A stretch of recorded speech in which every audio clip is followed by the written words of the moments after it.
My name is Grace Myers, and I'm 28 years old.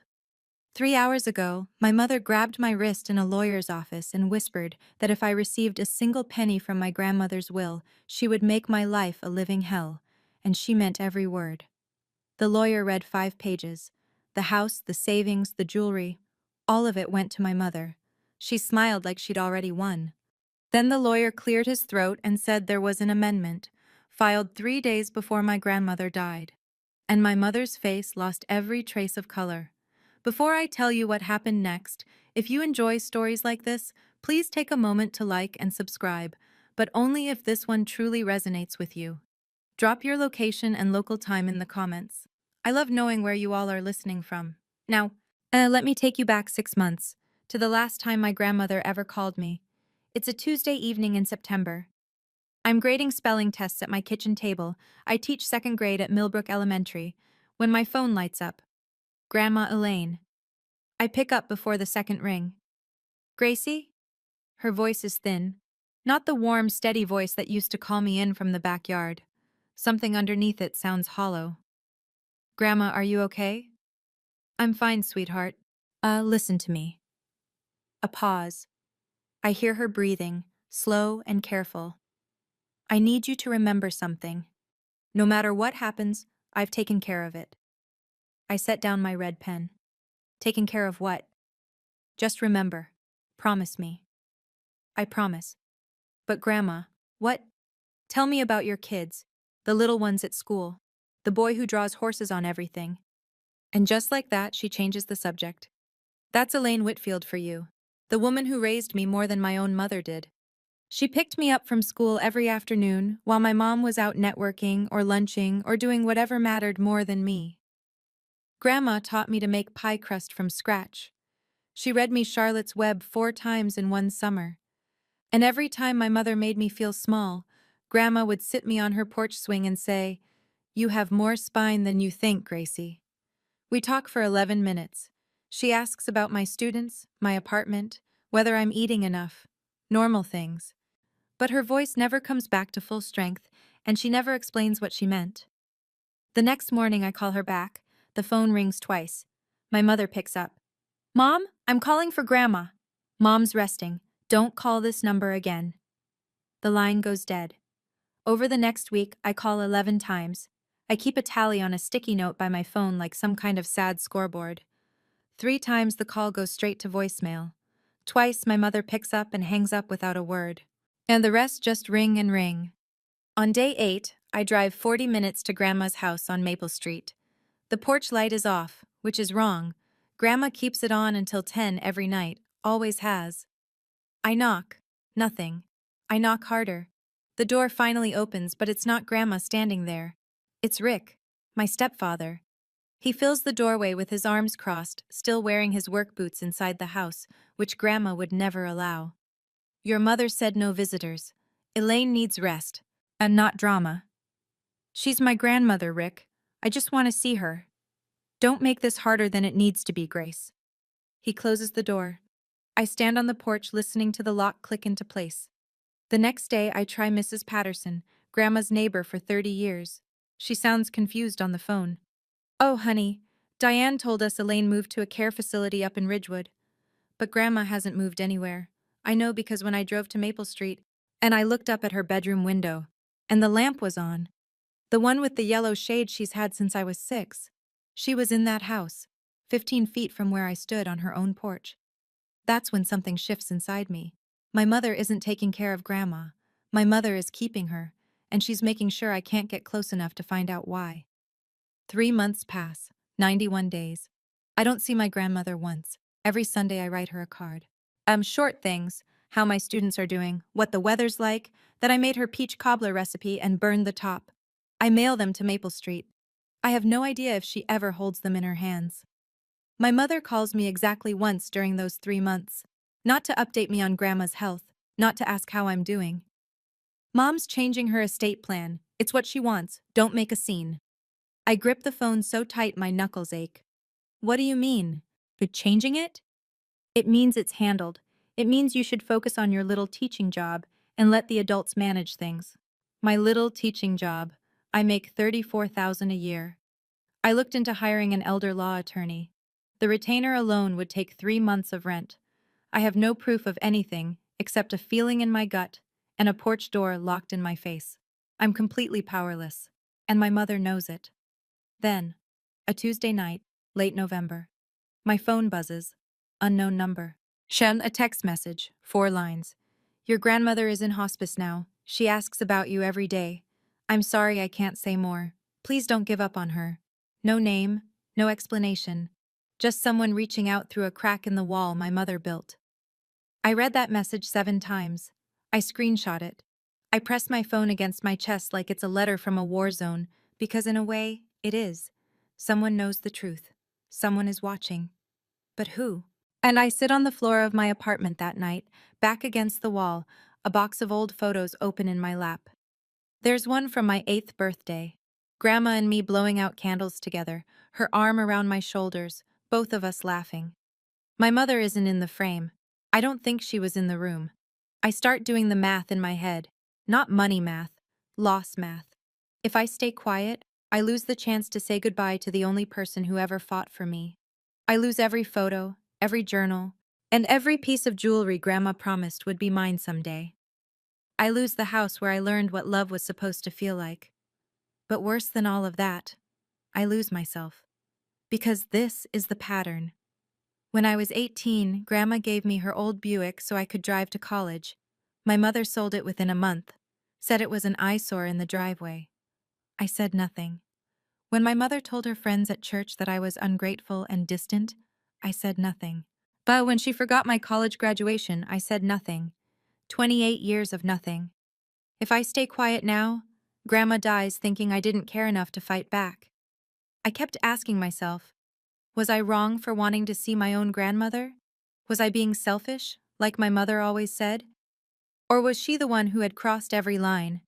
Honestly, I still don't know if I waited too long to push back. What would you have done? Would you have fought harder?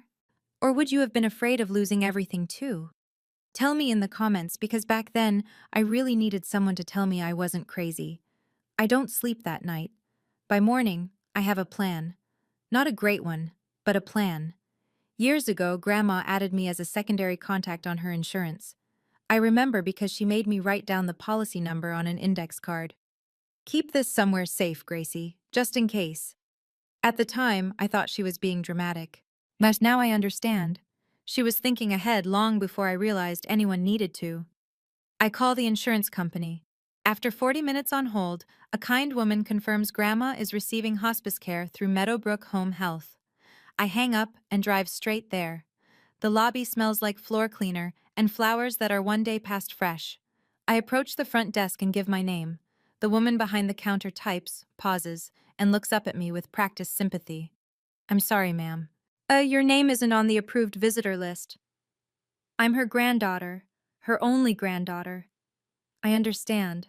But the primary contact, a Diane Myers, provided a specific list. We're required to follow it. My mother put together a list of people allowed to see my dying grandmother, and left me off it. I sit in the parking lot for an hour. The engine is off. My hands are on the steering wheel, and I'm not sure when they started shaking. Then I see a woman in scrubs walking out the side entrance, middle-aged, tired, carrying a canvas tote. She reaches her car, then pauses, looks across the lot, looks straight at me through my windshield, holds my gaze for 3-4 seconds. Then she turns away and gets in her car. I don't know her name, not yet. 2 weeks later, my phone rings at 7 in the morning. My mother's name on the screen feels like a stone dropping into water. Mom passed this morning. Funeral's Thursday. Wear something appropriate. Not, I'm sorry, Grace. Not, she went peacefully. Not, are you okay? Instructions, that's what I get. A dress code. Thursday comes. The church is half full. Neighbors, book club women, a few cousins I haven't seen in years. Grandma's casket sits beneath a spray of white roses that my mother almost certainly picked out for the photos. And there is Diane, center stage, dabbing her eyes with a handkerchief, hugging every single person who walks through the door. I was with her every single day until the end, she tells Mrs. Patterson. She says it loud enough for the whole pew to hear. I never left her side. I stand in the back row. Nobody asks how I'm doing. Nobody asks where I've been. They already have Diane's version of the story. Rick passes me on his way to the restroom. Doesn't look at me. Just mutters, "Don't cause any trouble today." I watch my mother accept sympathy for a death she made lonelier than it had to be. And something inside me turns very still and very cold. Then, a hand on my shoulder. Gentle. I turn. It's the woman from the parking lot. Same tired eyes. She's in a dark blouse now instead of scrubs, but I recognize her instantly. She leans close. "She talked about you. Every day." Before I can say a word, before I can even ask her name, she steps back, turns, and disappears through the side door of the church. Every day. Grandma asked about me every day. 1 week after the funeral, as an email lands in my inbox from the law office of Howard Callahan. Subject line: Estate of Elaine R. Whitfield. Reading of Last Will and Testament. Friday, 2 o'clock. Please confirm attendance. My phone rings before I finish reading. Diane. "You got the email?" "Yes." "Just show up and keep quiet." "Why would I need to keep quiet?" "Because there's nothing in that will for you, Grace." "How do you know that?" A pause, then flat and final. "Because I made sure of it." 6 words. That's all it takes to confirm what I've feared for 3 months. My mother didn't just take care of Grandma, she took care of the paperwork too. She made sure every dollar, every floorboard, every piece of my grandmother's life was pointed in one direction: hers. I set the phone down on my kitchen counter and stare at the ceiling. No lawyer, no savings, no recording of that call. It's my word against hers, and in this family, my word has never been worth much.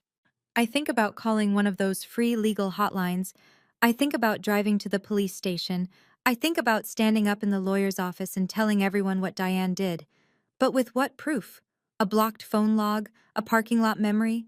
A stranger who touched my shoulder and walked away? I don't have a hand to play. My mother holds every card. But somewhere underneath all that, underneath the panic and the grief, I hear Grandma's voice from that September phone call. A thin but certain: "I've taken care of it." I still don't know what that means. But Friday, I'll be there. And I won't keep quiet. Not this time. Thursday night. The apartment is quiet except for the hum of the refrigerator and the sound of my own breathing. I'm sitting cross-legged on my bed with a shoebox of photographs. Grandma and me at the county fair, powdered sugar on our chins. Grandma teaching me to sew a button, my fingers clumsy, her hands steady over mine. But Grandma at my high school graduation, holding a sign that said, "That's my girl," in block letters she'd painted herself. My phone buzzes. "Rick. Tomorrow is about respecting your mother's sacrifices. Elaine would be ashamed of you if you made a fuss." I read it twice. Then I set the phone face down. Elaine would be ashamed. He actually typed those words. The man who locked me out of her house. Had the man who stood in her doorway like a bouncer at a club and told me not to cause drama while my grandmother was dying on the other side of the wall. I pick up the photo from the county fair. Grandma is looking at the camera, but her hand is on my shoulder. It's always on my shoulder. "You have more spine than you think, Gracie." And then the other voice, from that last phone call. "No matter what happens, I've taken care of it." I put the photos back in the box. I set my alarm for 7. I lay out a navy dress. Simple, clean, something Grandma would approve of. I don't know what tomorrow holds. I don't know what's waiting in that lawyer's office. But I decide something in the dark, with my grandmother's voice echoing in my chest. I'm going to show up. I'm going to sit in that chair, and I'm not going to let anyone make me feel small. Not tomorrow. Friday, 1:47 p.m. The law office of Howard Callahan sits on the second floor of an old brick building on Main Street, right above the hardware store. I take the narrow stairs slowly. Each step creaks like it's announcing me. The conference room is small, wood-paneled walls, a long oak table, a window that looks out onto the town square where kids are chasing pigeons in the afternoon sun. It smells like coffee and old paper. I'm not the first to arrive. Diane is already seated to the left of the head of the table, hair freshly blown out, black dress, pearl earrings. Grandma's pearl earrings, I notice.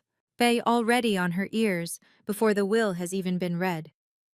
Rick sits beside her, arms folded, jaw set. He doesn't acknowledge me.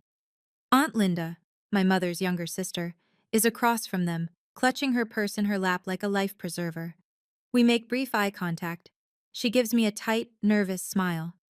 Two women I recognize from Grandma's church sit near the window, Barbara and Joan, Grandma's closest friends. They nod at me, but there's something behind their eyes. Pity. Or maybe judgment.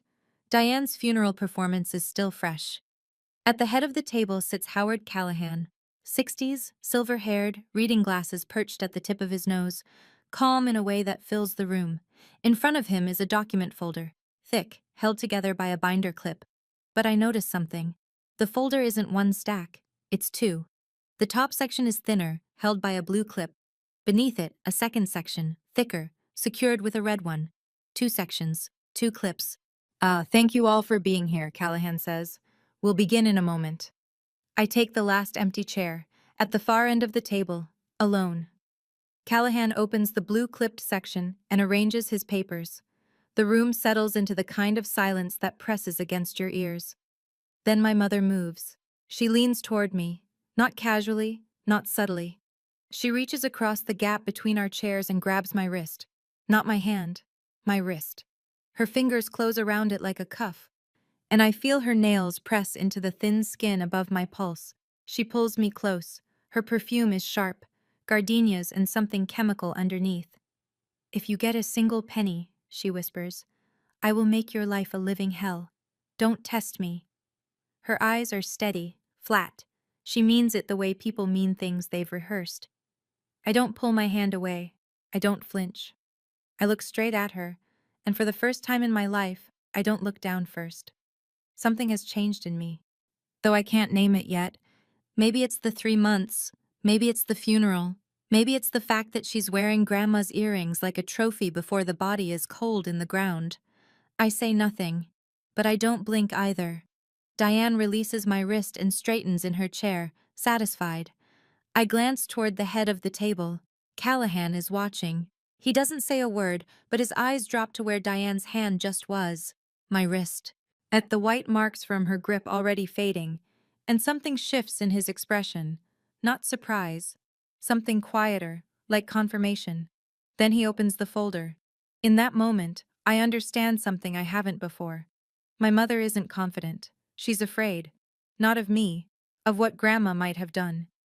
Callahan begins with the original will, dated 14 months ago. He reads slowly, clearly, the way someone reads when they know every word matters. On page 1 and 2, the family home at 412 Maple Street, left to Diane Myers. The house where I learned to walk. The house where Grandma read me stories on the porch swing. The house where I stood outside and couldn't get past the front door. Diane's. Page 3.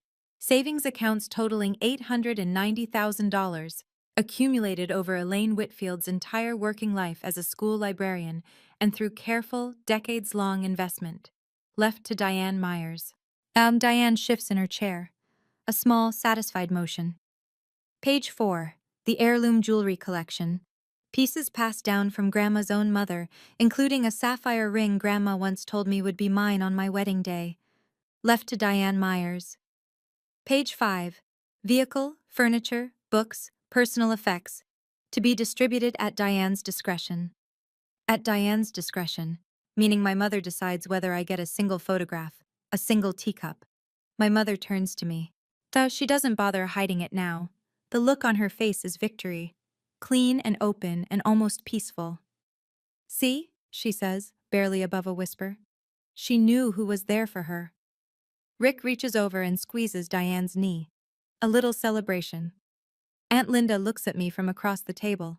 Her lips part slightly, like she wants to say something, but she drops her gaze instead. Barbara and Joan exchange a glance. They don't look at me. I sit still. My hands are flat on the table. And inside my head I hear Grandma's voice. I've taken care of it. But right now, that sounds like a lie. Diane doesn't wait for Callahan to finish. She stands, dabs her eyes with a tissue, the same choreographed grief from the funeral. She addresses the room like she's accepting an award. I know this is emotional for everyone, but Mom always knew who was there for her. I gave up everything to take care of her. I quit my book club. I rearranged my entire schedule, but I was there every morning and every night. She pauses, turns to me. Grace couldn't even bother to visit. Not once in 3 months. My mother died wondering why her own granddaughter abandoned her. The words hit me like a slap. Because they're designed to. She's using the wall she built between me and Grandma as proof that I didn't care enough to climb it. Barbara shakes her head slowly. Joan closes her eyes. Rick straightens in his chair. It's true. Miss Grace didn't show up once. I open my mouth. But what do I say? They weren't there when I called 11 times. They didn't see me standing on the porch. They didn't sit in that hospice parking lot. All they know is what Diane told them, and Diane has been telling stories about me my entire life. The room feels smaller. Every pair of eyes carries the same quiet accusation. Even Aunt Linda won't look at me now. Diane sits back down, smoothing her dress. As she reaches up and touches Grandma's pearl earrings. The gesture is almost obscene, like she's adjusting a crown. And I realize this is her masterpiece. She locked me out, then turned my absence into evidence against me. She stole 3 months from me and Grandma, and now she's using those 3 months to steal my grandmother's memory too. I have nothing left to lose. I look down at the table. My hands are trembling and I press them flat to make it stop, but it doesn't stop. Maybe she's right. The thought comes uninvited, but it comes hard. Maybe I should have tried harder. Driven there every day. Called the police. Done something besides write cards that probably ended up in the trash. Maybe I didn't deserve anything from Grandma because I didn't do enough to deserve her. I'm one breath away from standing up and walking out. Then I look up. Callahan hasn't moved. He hasn't closed his folder. He hasn't stood. He's sitting at the head of the table with his hands folded over the documents, and the second section, the one under the red clip, is still untouched. He's waiting. He let Diane speak. He let her finish. He let the whole room absorb her version. And now he's sitting there with something still in front of him. Diane catches it too. She looks at the folder and her eyebrows pinch together. A flicker, barely visible, but I see it. Mrs. Myers, Callahan says, his voice unchanged, as steady as a metronome. If you're finished, I'd like to continue. Diane laughs. One short syllable, more air than sound. Oh, is there more? Callahan removes the red clip. He lifts the second stack of papers and sets them squarely in front of him. There is an amendment to this will, he says, filed 3 days before Elaine Whitfield's death. The room goes silent. Not quiet. Silent. At the kind of silence where you can hear the clock on the wall and someone's stomach and the pigeons outside the window all at once. Diane's smile dissolves. What? Callahan speaks the way a surgeon works. Precise. Unhurried. No wasted motion. In addition to the original will, Elaine Whitfield executed a codicil and simultaneously established a separate legal instrument, an irrevocable trust, 3 days before her passing. He lets the word sit there. Irrevocable. For those unfamiliar, an irrevocable trust, once executed, cannot be revoked, amended, or contested by any party. It exists outside the probate process entirely. Diane grips the edge of the table. What trust? I never heard about any trust. Callahan doesn't respond to her directly. He reads, The trust designates the following assets to be held for the sole benefit of Grace Elaine Myers. He pauses just long enough for the room to feel the weight of my middle name. Grandma gave me that. First, the savings accounts totaling $890,000 to be transferred into the trust in their entirety. Diane's chair scrapes back an inch. Second, the residential property at 412 Maple Street, title to be transferred to the trust, with Grace Myers as sole beneficiary. Third, the personal journals of Elaine Whitfield, 14 volumes spanning 1980 to the week of her death, designated specifically for Grace Myers. Diane is on her feet. That's not possible. She was on morphine. She couldn't have signed anything. Callahan removes his glasses, sets them on the table, and looks at her directly. The amendment was witnessed by a licensed hospice nurse and notarized by a mobile notary public. Elaine was assessed as mentally competent by her attending physician on the same day the documents were signed. He replaces his glasses. The trust is irrevocable. It cannot be contested, altered, or dissolved. Barbara's hand covers her mouth. Joan leans forward, Aunt Linda is perfectly still. Furthermore, Callahan continues, Elaine requested that the witnessing nurse be available to confirm the circumstances of the signing, should any party raise a dispute. He nods toward the conference room door. It opens. And the woman who walks in is someone I've seen twice before, once through a windshield in a hospice parking lot, and once at a funeral, where she touched my shoulder and told me my grandmother talked about me every day. She sits in the chair Callahan has set beside his own. Her name, I learn in the next breath, is Margaret Dawson.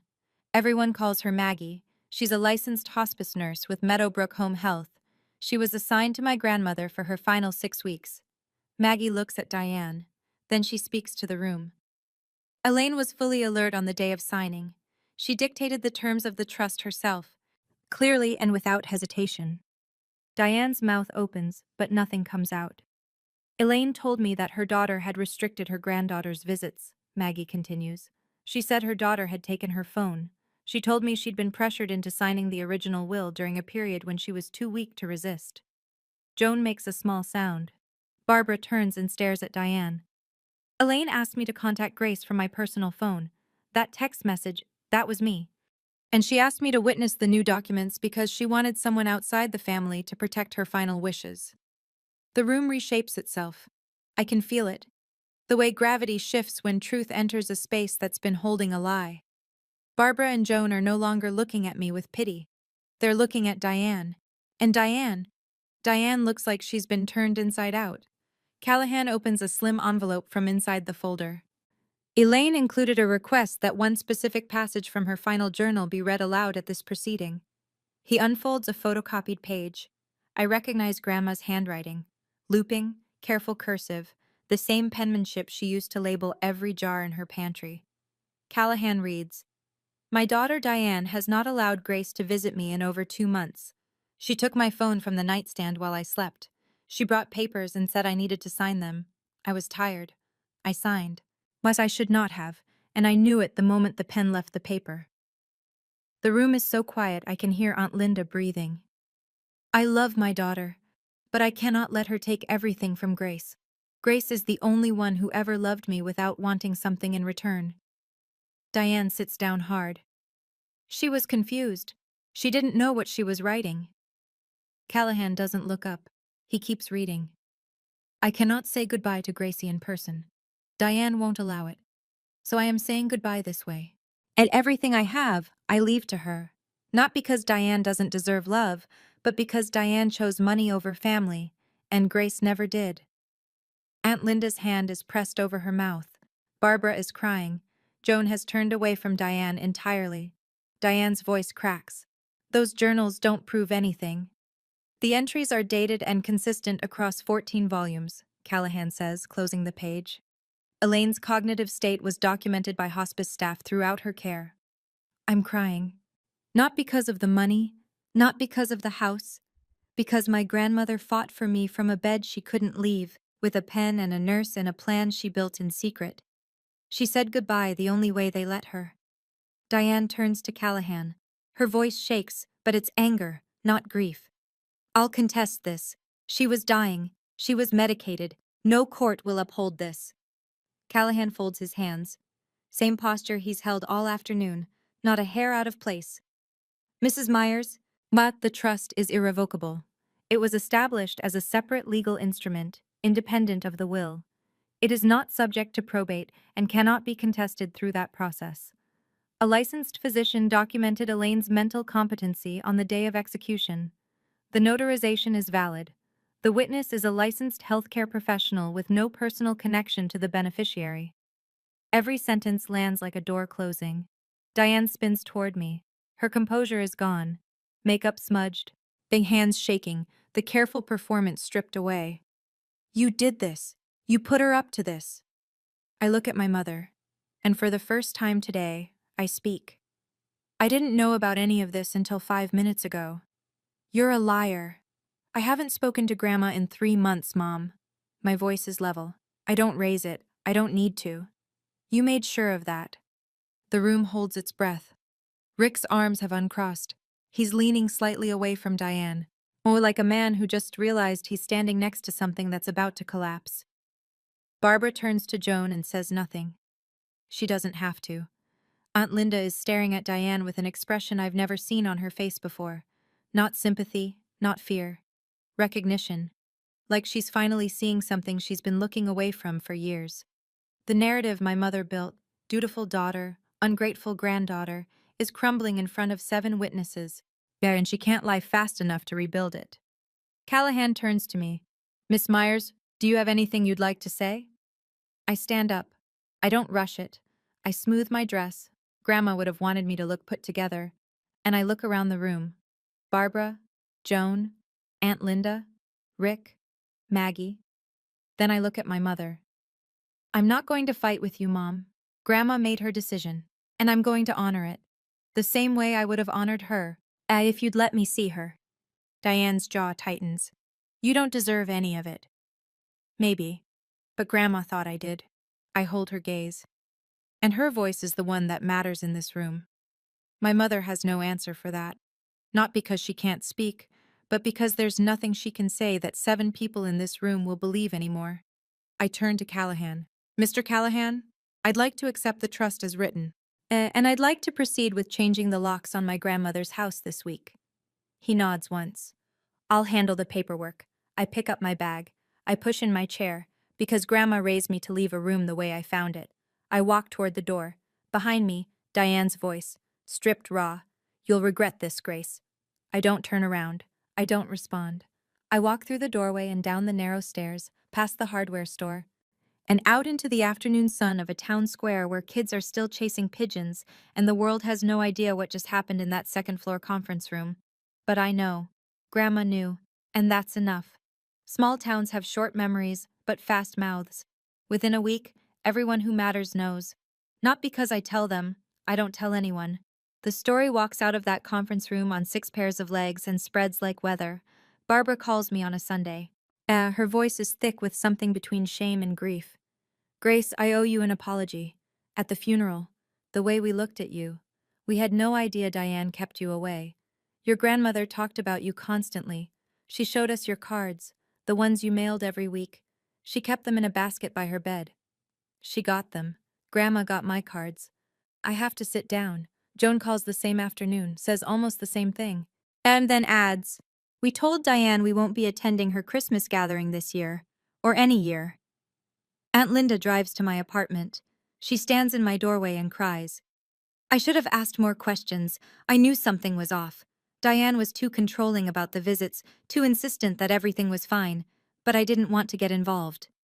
You're involved now, I tell her. She nods. And I hear through Aunt Linda that Diane spent the following week calling every estate attorney within 100 miles. Not one of them would take the case. An irrevocable trust, properly executed, with physician documentation and an independent witness. There's no angle of attack. Every lawyer told her the same thing. It's done. Rick, I'm told, has stopped being supportive. The inheritance he counted on evaporated in a single afternoon. And now all that's left is Diane's credit card debt and the second mortgage on their house. He and Diane argue every night. Loud enough for their neighbors to hear. 2 weeks after the reading, my phone rings. Diane. I almost don't answer. But something in me knows this is the last conversation we'll have for a long time, and I want to walk away clean. Grace. Her voice has changed. The sharpness is gone. Now it's soft, pleading. The victim voice. I've heard it my whole life. It usually aimed at other people. This time it's aimed at me. Grace, I'm your mother. You can't shut me out. I took care of Grandma for years. I deserve something. You deserve to be heard, Mom. So I'm listening. What exactly did you do for Grandma in those last 3 months? Silence. You took her phone. You locked her door. You told her neighbors she'd moved. You kept me away from her deathbed. My voice is steady. Each sentence is a fact, not an accusation.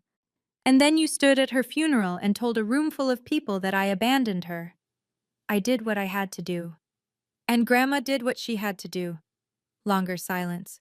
I can hear her breathing, uneven, ragged. I love you, Mom, but I don't trust you. And I'm not going to let you control me the way you controlled her. Don't call me again unless you're ready to be honest, truly honest, about what happened. I hang up. That phone call was one of the hardest things I've ever done. A part of me wanted to forgive her right there. Part of me wanted to scream. And a quieter part kept wondering, did she ever really love Grandma? Or was it always about the money? What do you think? Was Diane always this way? Or did desperation turn her into someone she never meant to become? Have you ever had to draw a line with your own parent? Tell me in the comments. Without Grandma's money, reality catches up to Diane fast. Aunt Linda fills me in, not to gossip, but because she thinks I should know. Diane owes $43,000 in credit card debt. She and Rick took out a second mortgage 2 years ago to remodel their kitchen. The monthly payments were manageable only because Diane assumed the inheritance would cover everything. She told Rick as much, promised him. He built a budget around money that wasn't his.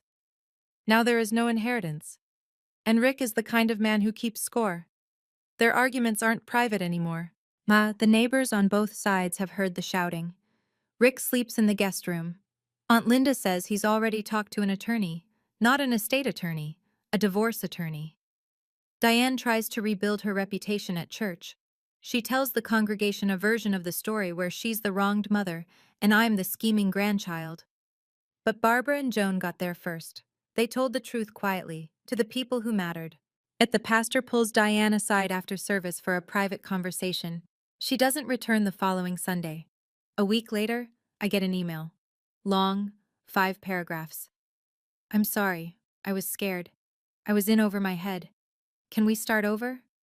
I read every word. I sit with it. I think about Grandma, who loved Diane despite everything, who wrote in her journal that she wondered where Diane's selfishness came from and whether she was partly to blame. I don't respond. Not because I'm cruel. But because I've finally learned something. It took me 28 years to understand. Every apology from my mother has always been a door back to control. And this time, I choose to keep the door closed.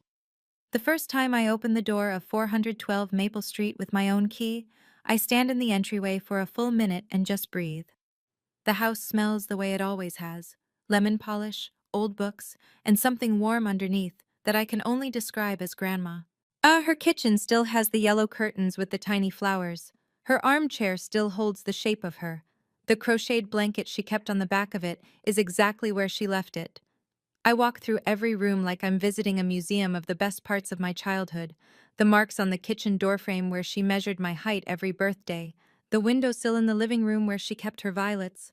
At the reading nook under the stairs where I used to hide with a flashlight and a stack of library books. In her bedroom, on the shelf beside the window, I find them. 14 journals. Dark green covers, numbered in her handwriting. 1980 to 2024. 44 years of a woman's interior life, lined up like soldiers. I sit on the floor and open the last one. The final page has my name on it. Gracie. If you're reading this, it means my plan worked. Don't be sad, be brave. And don't let anyone make you small again. Love always, Grandma E. I press the journal to my chest and I cry. Not the numb, shocked grief of the funeral, not the frustrated tears from the hospice parking lot. These are the tears you cry when someone who loved you reaches across the impossible distance of death and puts their hand on your shoulder one last time. She couldn't say goodbye in person, so she wrote it down and trusted it would find me. It found me. And I move into the Maple Street house on a Saturday in January. Aunt Linda helps me carry boxes. The place needs work. The porch railing is loose, the upstairs bathroom faucet drips, and the heating system makes a sound like a cat trapped in the walls. But it's mine. It's Grandma's gift, and I'm going to take care of it the way she took care of me. I use a portion of the trust to pay off my student loans. $31,000 gone. I set up a savings account. I don't buy a new car. I don't redecorate. I keep teaching second grade at Millbrook Elementary. My students don't know anything has changed, and that's how I want it. Every evening, I read a few pages of Grandma's journals. She writes about her girlhood in this very house, about marrying Grandpa, who died before I was born, about raising Diane. And here the pages get complicated. She loved Diane fiercely, but she saw the selfishness early. She writes about it with more sadness than anger. In one entry from 2009, she writes, Diane learned to take from somewhere, and I'm afraid it might have been from watching me give too much. She wasn't just protecting me. She was reckoning with her own part in the story. even at the end. I call Maggie to thank her. We meet at a diner in town. Over coffee, she tells me things I'll carry forever. Your grandmother was the bravest patient I ever had. She planned everything from that bed: the trust, the codicil, the journals, the timing. She had me call Mr. Des Callahan 3 times to make sure every detail was right. Maggie smiles. And she smiled the whole time. That's my grandma, fighting with a pen and a smile. I used to think that being a good daughter meant never saying no. I thought silence was loyalty. I thought if I just loved hard enough, if I was patient enough, if I was small enough, my mother would eventually love me back the same way. Grandma taught me something different, not through lectures, not through advice. It through what she did from a hospital bed with a failing body and a clear mind.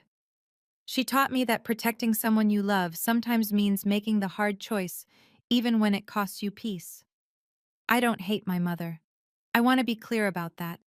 I don't wish anything bad on her. Some nights I still think about that email she sent. Can we start over? And part of me aches. She's my mom. That doesn't go away. But I've stopped waiting for her to become someone she's not. Here's where things stand. I don't call Diane. She doesn't call me. If that changes someday, it'll be because she's ready to be honest, not because I caved.